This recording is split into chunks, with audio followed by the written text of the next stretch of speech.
And I also want to thank Mayor Gainey for being here. Mayor, you greet me each time I come to Pittsburgh. I thank you so very much for that, and your leadership. Thank you. So, hello, friends. Let's get started. Okay. So we gather at a moment of great consequence. In this election, I believe we have an extraordinary opportunity to make our middle class the engine of America's prosperity, to build a stronger economy where everyone, everywhere, has a chance to pursue their dreams and aspirations, and to ensure that the United States of America continues to out-innovate and out-compete the world. Over the past 3.5 years, we have taken major steps forward to recover from the public health and economic crisis we inherited. Inflation has dropped faster here than the rest of the developed world. Unemployment is near record low levels.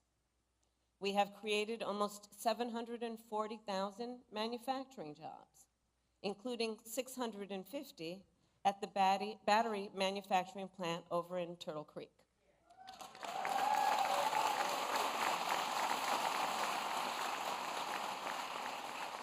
And we have supported another 15,000 jobs at Montgomery Locks. So these are local, great examples of the work that we have achieved thus far.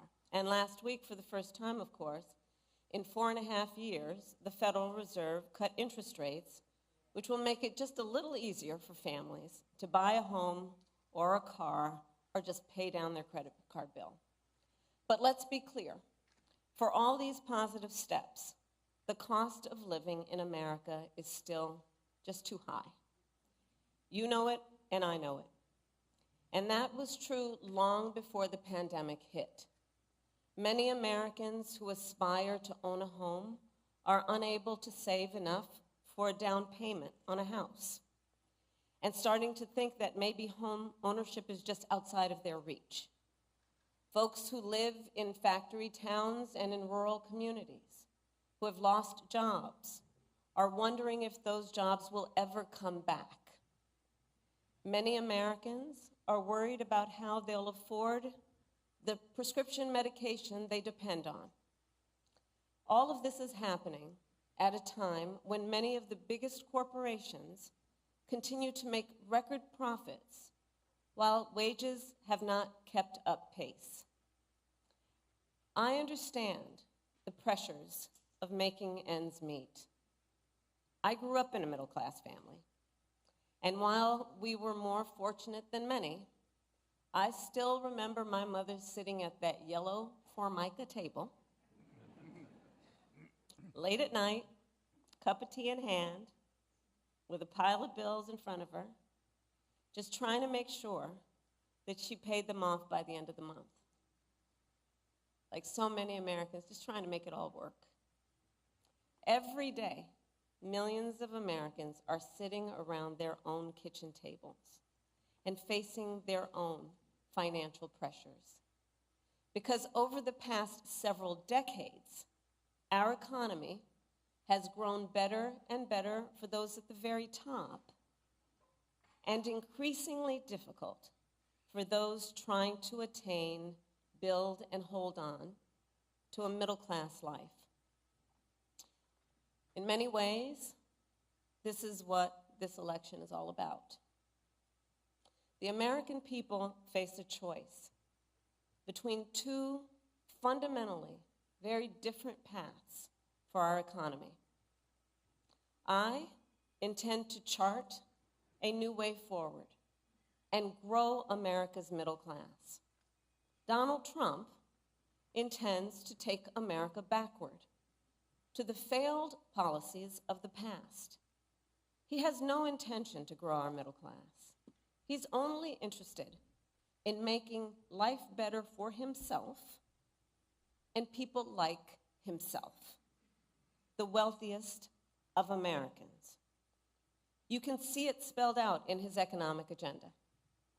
An agenda that gives trillions of dollars in tax cuts to billionaires and the biggest corporations, while raising taxes on the middle class by almost $4,000 a year, slashing overtime pay, throwing tens of millions of Americans off of health care, and cutting Social Security and Medicare. In sum, his agenda would weaken the economy and hurt working people and the middle class. You see, for Donald Trump, our economy works best if it works for those who own the big skyscrapers, not those who actually build them, not those who wire them, not those who mop the floors,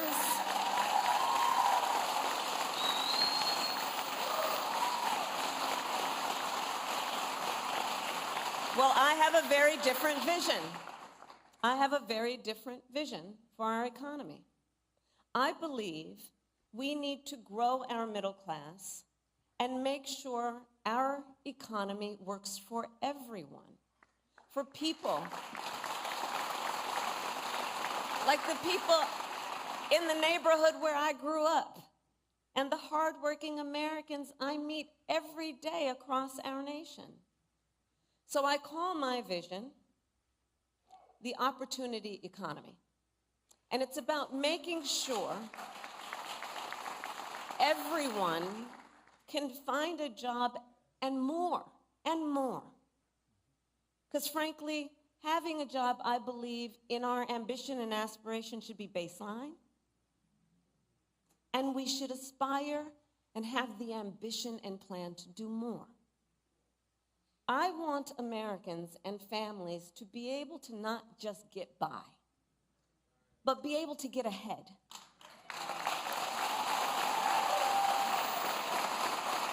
To thrive. Be able to thrive. I don't want you to have to worry about making your monthly rent if your car breaks down. I want you to be able to save up for your child's education, to take a nice vacation from time to time. I want you to be able to buy Christmas presents for your loved ones without feeling anxious when you're looking at your bank statement. I want you to be able to build some wealth. Not just for yourself, but also for your children and your grandchildren, intergenerational wealth.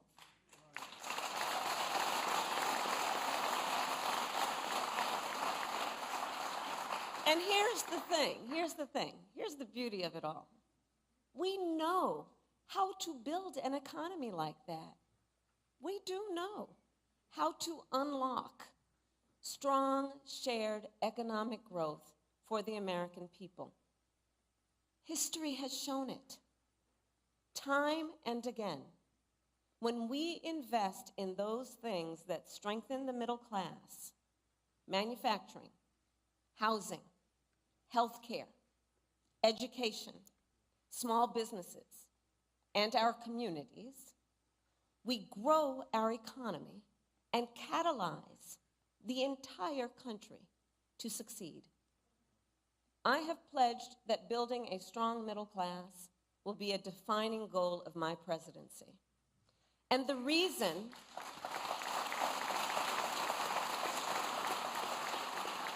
but let me tell you, the reason is not about politics and it's not about ideology. From my perspective, it's just common sense. It's just common sense. It's actually what works. When the middle class is strong, America is strong. And we can build a stronger middle class. The American economy, we know this here.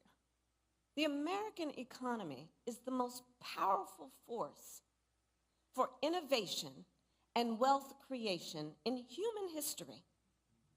We just need to move past the failed policies that we have proven don't work. And like generations before us, let us be inspired by what is possible. As president, I will be grounded in my fundamental values of fairness, dignity, and opportunity. And I promise you, I will be pragmatic in my approach.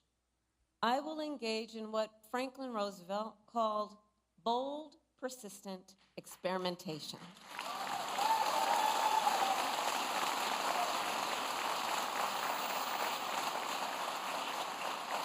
Because I believe we shouldn't be constrained by ideology and instead should seek practical solutions to problems, realistic assessments of what is working and what is not, applying metrics to our analysis, applying facts to our analysis, and stay focused then not only on the crises at hand, but on our big goals, on what's best for America over the long term.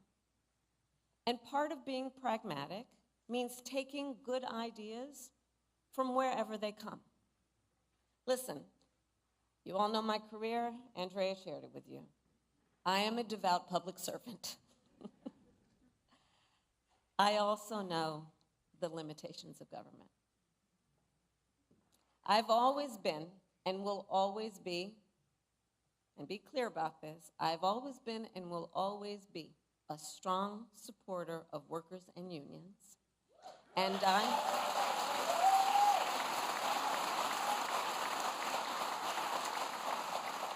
I also believe we need to engage those who create most of the jobs in America.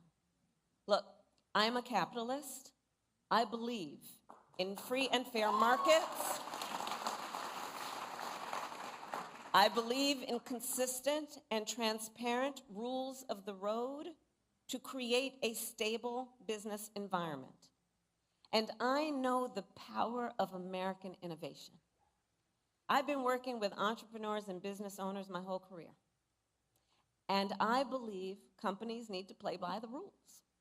Respect the rights of workers and unions, and abide by fair competition. And if they don't, I will hold them accountable. And if anyone has a question about that, just look at my record as Attorney General.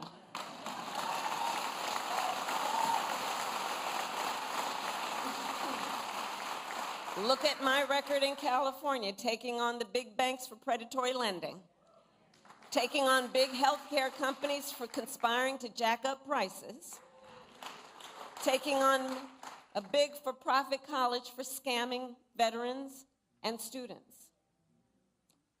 At the same time, I believe that most companies are working hard to do the right thing by their customers and the employees who depend on them. And we must work with them to grow our economy. I believe an active partnership between government and the private sector is one of the most effective ways to fully unlock economic opportunity. And that is what I will do when I am president. I will target the major barriers to opportunity and remove them.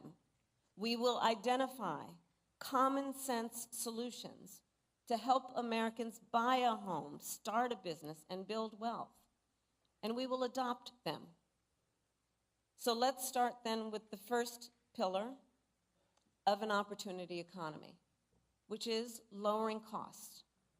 So I made that our top priority for obvious reasons, because if we want the middle class to be the growth engine of our economy, we need to restore basic economic security for middle-class families. To that end, the most practical thing we can do right now is to cut taxes for middle-class families and individuals.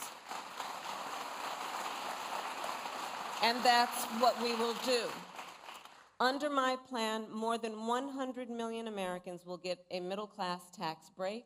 That includes $6,000 for new parents during the first year of their child's life. To help families cover everything from car seats to cribs. We'll also cut the cost of child care and elder care.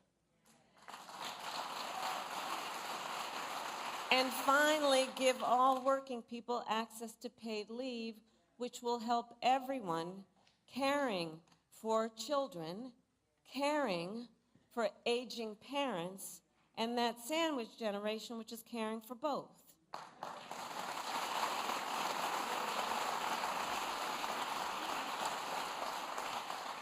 So I have a personal experience with caregiving.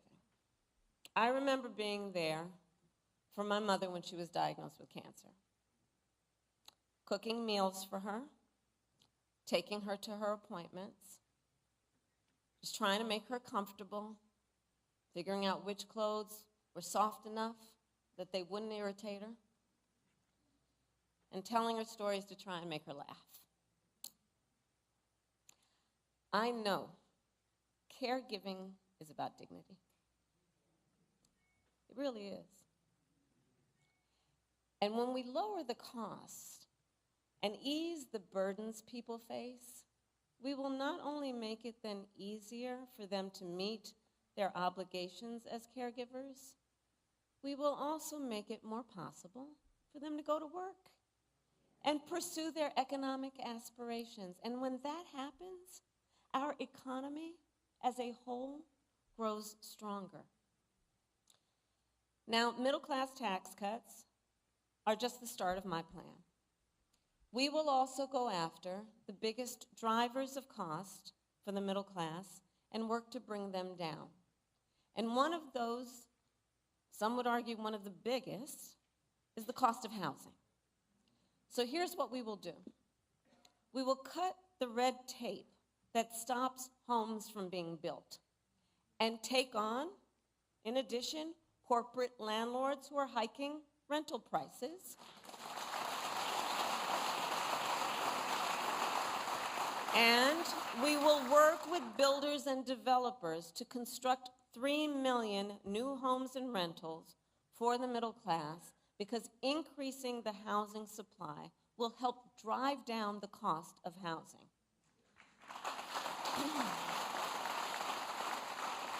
We will also help first-time homebuyers just get their foot in the door with the $25,000 down payment assistance. Because the goal is clear. Let's help more Americans afford to buy a home, which we know is a critical step in their ability to grow their wealth and intergenerational wealth. And we will work to reduce other big costs for middle-class families. We will take on bad actors who exploit emergencies and drive up grocery prices by enacting the first ever federal ban on corporate price gouging.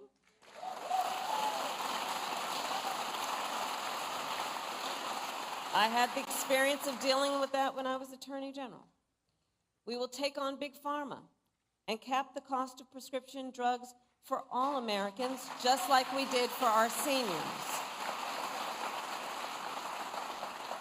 Now, by contrast, Donald Trump has no intention of lowering costs for the middle class. In fact, his economic agenda would actually raise prices. And listen, that's not just my opinion. A survey of top economists by the Financial Times and the University of Chicago found that by an overwhelming 70 to 3% margin, my plan would be better for keeping inflation low.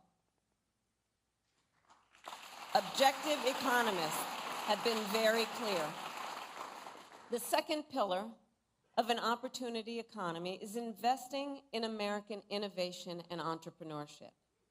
So for the last century, The United States of America has been a beacon around the world. And as your vice president now for almost 4 years, I've been traveling the world, meeting with world leaders, meeting with foreign leaders, meeting with business people in various countries with which we have partnership. And I will tell you, America remains a beacon for what it means to inspire and invest in innovation. Not only for our ability to come up with some of the most breakthrough ideas, but also our ability to turn those ideas into some of the most consequential innovations the world has ever known.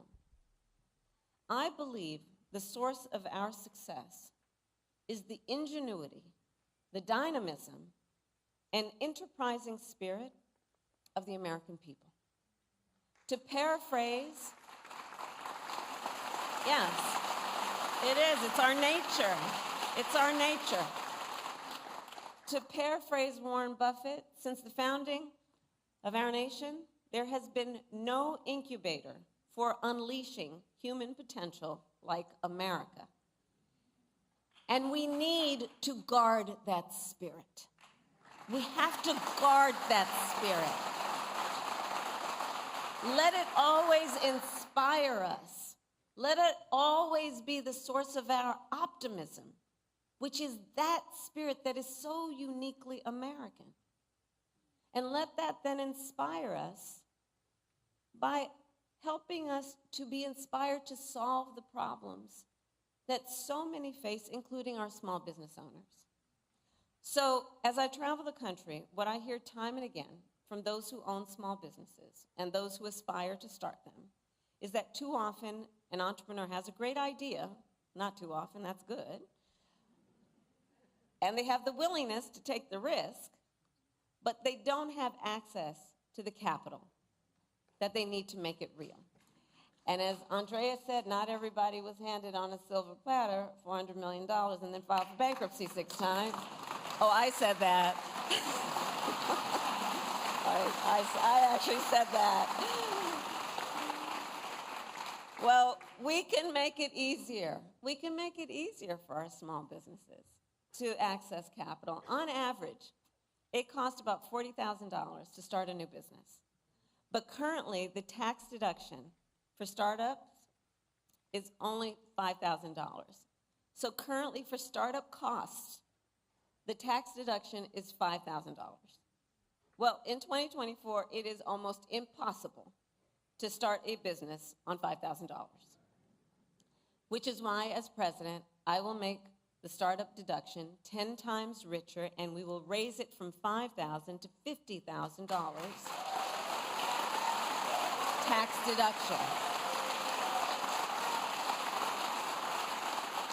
And provide low and no interest loans to small businesses that want to expand. All of which will help achieve our ambitious, some would say, but that's okay, let's be ambitious, our ambitious goal of 25 million new small business applications by the end of my first term. I know this is very achievable.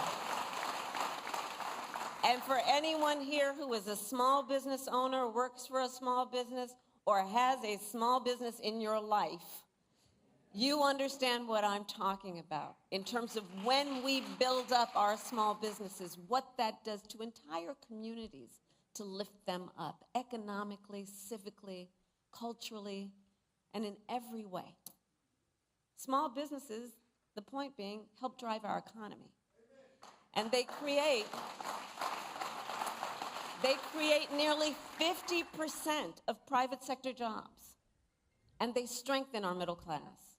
And if we can harness the entrepreneurialism of the American people and unlock the full potential of aspiring founders and small business owners, I am optimistic that no one will be able to outpace us.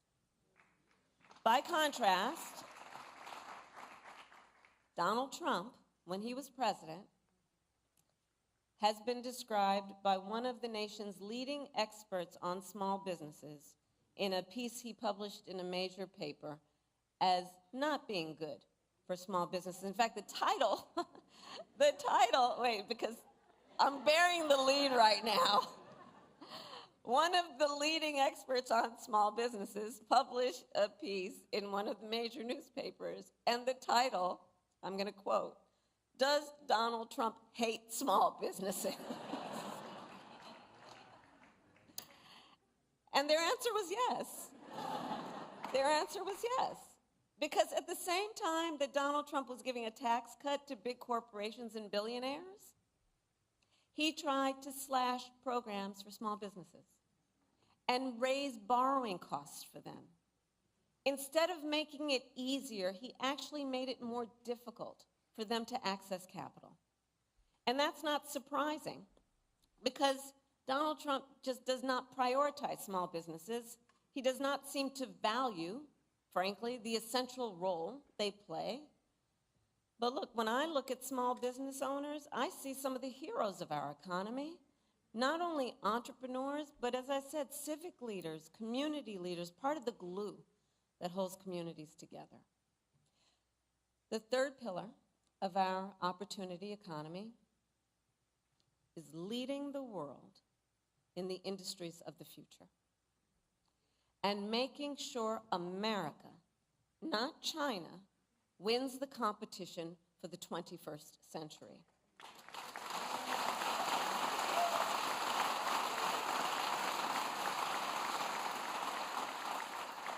One of the recurring themes in American history is that when we make an intentional effort to invest in our industrial strength, it leads to extraordinary prosperity and security, not only for years, but for generations. Think of Alexander Hamilton having the foresight to build the manufacturing capabilities of our new nation.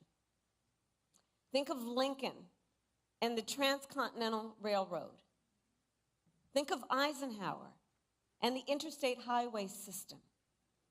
Kennedy committing America to win the space race and spurring innovation across our society. From our earliest days, America's economic strength has been tied to our industrial strength. And the same is true today. So I will recommit the nation to global leadership in the sectors that will define the next century.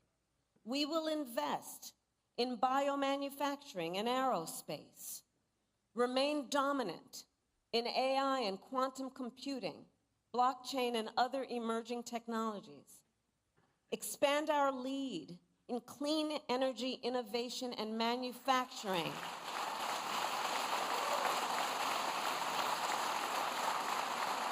so the next generation of breakthroughs, from advanced batteries to geothermal to advanced nuclear, are not just invented, but built here in America by American workers.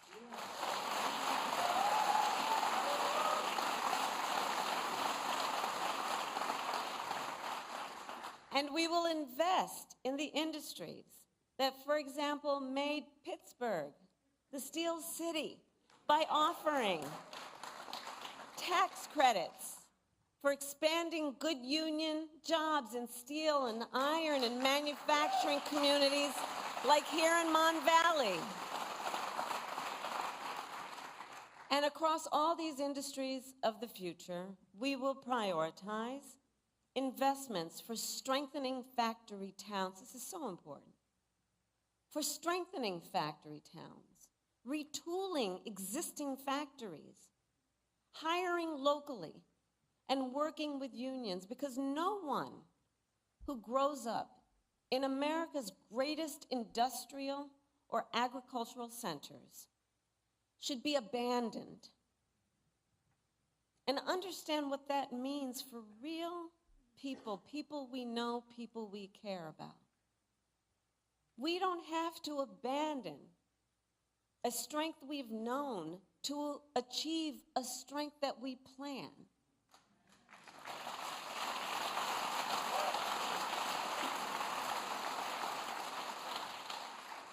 And here's what else we will do when I am president. We will double the number of registered apprenticeships by the end of my first term.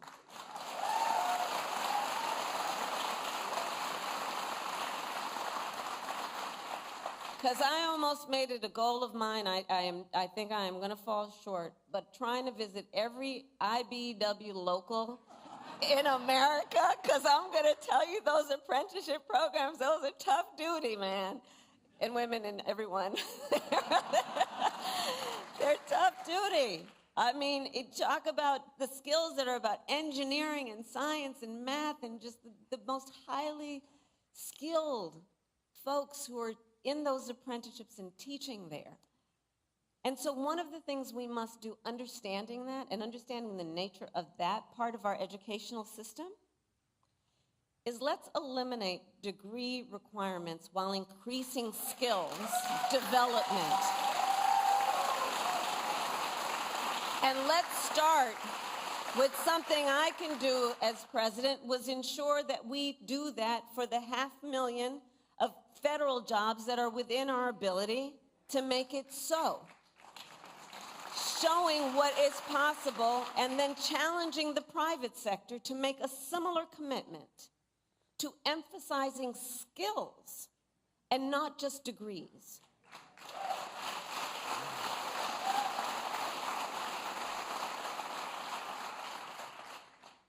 And we will reform our tax laws to make it easier for businesses to let workers share in their company's success. And I will challenge the private sector to do more, to lift up workers through equity, profits, and benefits, so more people can share in America's success and prosperity.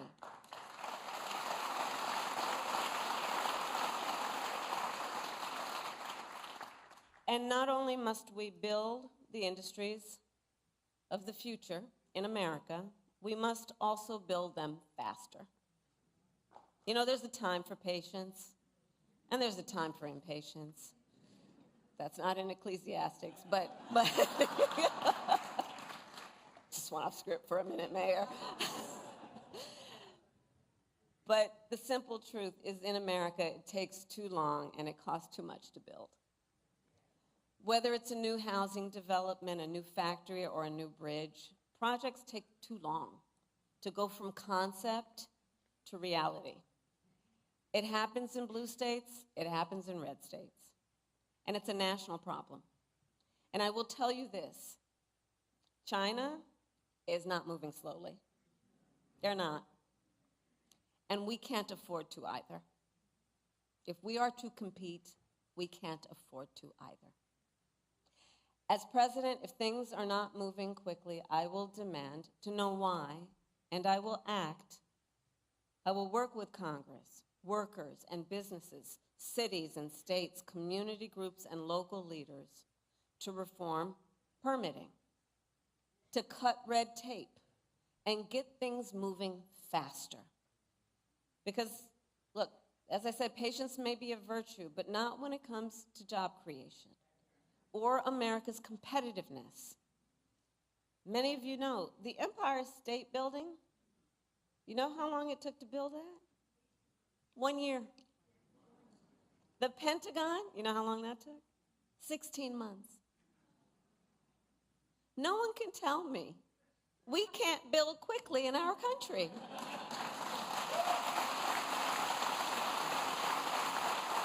I've got empirical evidence.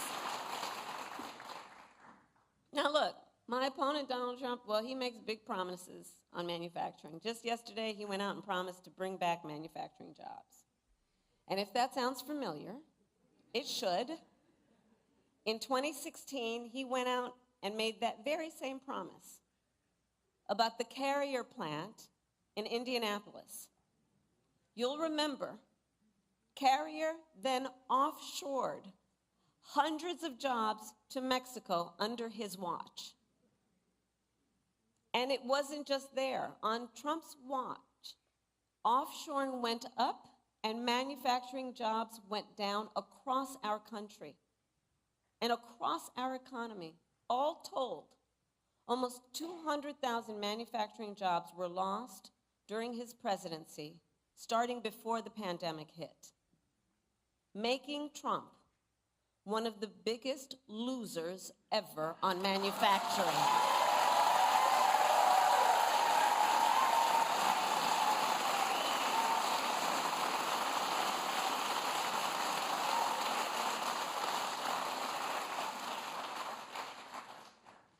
Donald Trump also talked a big game on our trade deficit with China.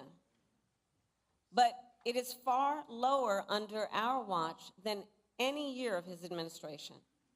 While he constantly got played by China,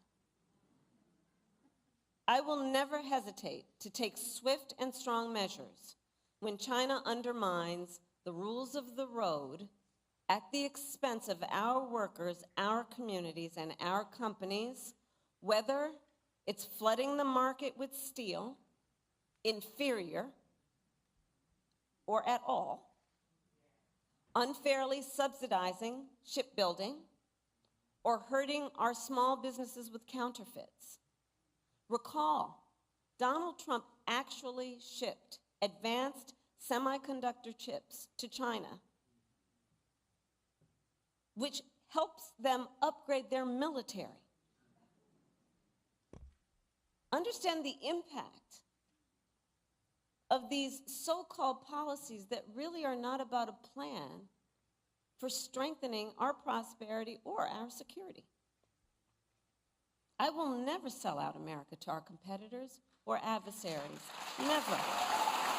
Never.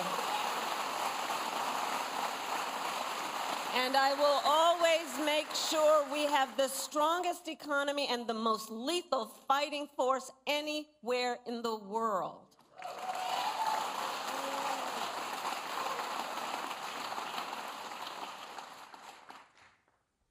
So at this pivotal moment, we have an extraordinary opportunity to chart a new way forward, one that positions the United States of America and all of us who are blessed to call this home for success and prosperity in the 21st century. You know, there's an old saying that the best way to predict the future is to invent it. Well, that is the story of the Steel City. That is the story of the Steel City. The city that helped build the middle class, birth America's labor movement, empower the rise of American manufacturing, and the city where Alan Newell and Herbert Simon launched the first AI research hub at Carnegie Mellon.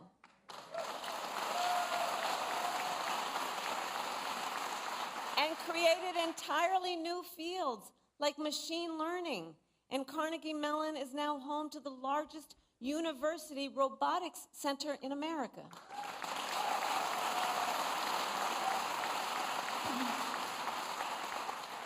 So the proud heritage of Pittsburgh, I so strongly believe, reveals the character of our nation. A nation that harnesses the ambitions, the dreams, and the aspirations of our people, seizes the opportunities before us because we see them, because we believe in them, and then invents the future. That is what we have always done, and that is what we must now do. And I know we will.